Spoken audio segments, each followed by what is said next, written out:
The year was 1967 at the Western Open that this little 410 pump shotgun won it all. Join Phil and Steve as they tell you more about this legendary shooter.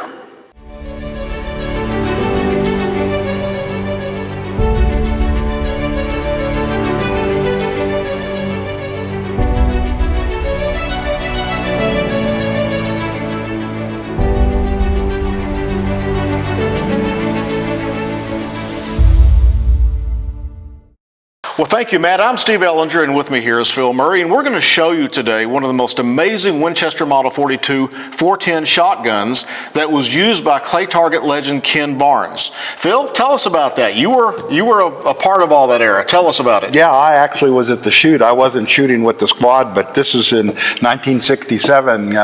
Ken set the record with the first 400 out of 400. That was 100 with the 410, 100 with the 28, 100 with the 20, and 100 with the 12 gauge. That had never been done before, so that was pretty unique back in 1967. And even had this California First 400 license plate, and I believe he competed and shot out of Bakersfield, California, mostly.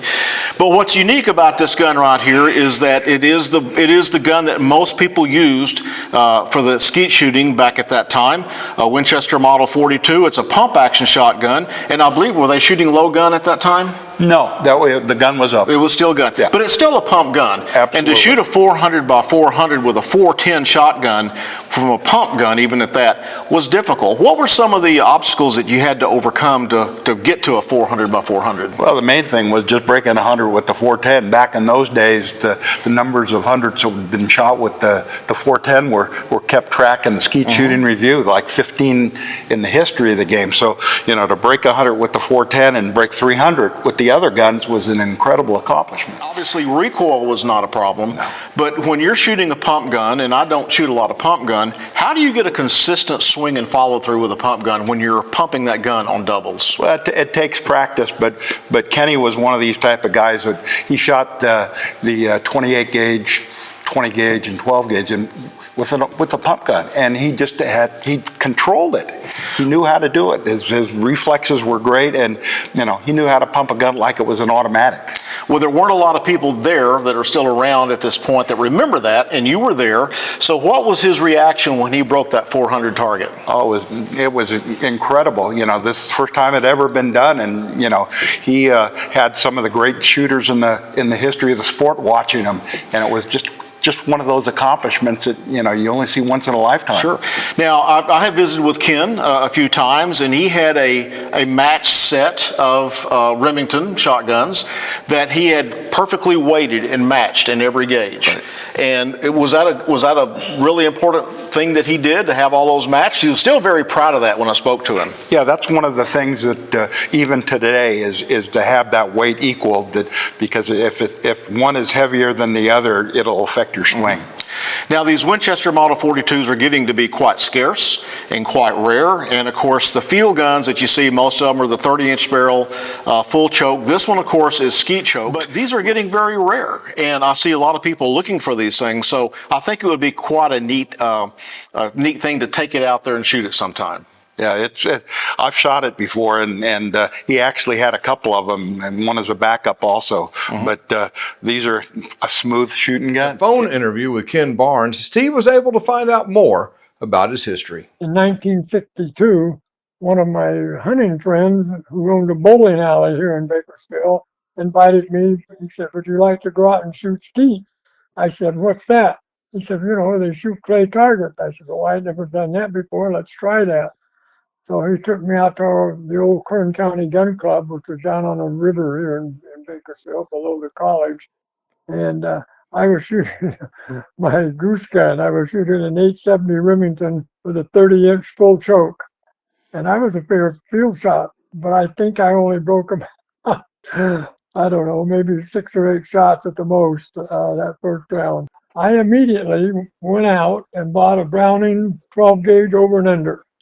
And I started shooting some practice for a few weeks, and all of a sudden one of our members, who's a dentist, an old dentist, and he said, "Would you like to go to a registered shoot down in the LA area?" I said, "Sure." So we went down to the old Golden Valley Gun Club in Pacoima, and I shot the 12 gauge, and I think I shot a 91 out of 100, my first 100. The interesting part was when I was really nervous, of course, and I got up on my very first round to shoot, called for high one, and gun didn't go off. I had my safety on. The referee says, lost, option. I said, what are you talking about? I didn't shoot it. He says, I know, that's not my fault. You lost the trigger because you didn't pull the trigger. So I took my safety off, and anyway, I did break a 91. Really getting hooked, and I immediately then, in the next few months, I went out and bought another gun. I got a 20 gauge Browning over and under. And I shot those two guns, just the 20 and the 12, for the next 2 years into 1964. And then I happened to run on to, during this course of time, those 2 years, I became very close friends to Alex Kerr. And Alex was shooting Model 12 pumps with Cutts compensators. And I picked those guns up, and they just pointed so much better, that single barrel. Immediately switched to those, and got the 20, 12, and 12, 20, and 28 with Cutts, and a Model 42 410. He was shooting a 28-inch barrel, 28-inch, and he had the long barrel for length. I had a 26-inch, and he said recommended getting a Broadway rib from Simmons put on it, which I did. And from there on, all through the 60s up until 1975, I shot the pump guns, the Winchester pump guns, and all my world records were done with those, except for the 12 gauge. I was shooting at 1100 in 1975. My other gun championships were all with the pump guns, because skeet shooters are the friendliest people in the world. You can't find better people. The nice thing about shooting skeet, I always remembered this, was you could go to a skeet field and shoot practice for the gun club, and you may not know anybody there. And the guy that's shooting on your squad may be the poorest guy in the city, or he might be the richest guy in California. And you're both trying to do the same thing, and that's break 25 targets. And that was what always impressed me about skeet, and the people and the fellowship between shooters, that they were both alike, just trying to break that target. And every time I shot, I had confidence. I didn't think I was ever going to miss. And most of the times I didn't. And I was a great shoot-off. People don't realize that if you ask a lot of people about Ken Barnes and the world shoots, they think I was in shoot-off after shoot-off after shoot-off. I was not. I was in only 15 shoot-offs for individual championships. Only 15. I had a lot of 99s and 98s. Of those 15, though, I won 8. So when it got into this, when get me in a shoot-off, I was the guy to beat. State championships, I think I had 27 or 26 or 27, which I think was a state record. Everybody wanted to beat me, and I knew that, and I was the guy to beat, because I just keep it all together, and it was just, I'd walk out there and you think, how long is this going to last? I'll stay here till the moon comes up. I was not scared. I was not frightened. Just watch them drop by the wayside. This particular plaque was given in 2004 to Kenny by the king of the 400 out of 400s, the great shooter Wayne Mays. And Wayne Mays coined the term that Ken Barnes was the father of the 400 out of 400. So he presented this at the World Shoot in 2004.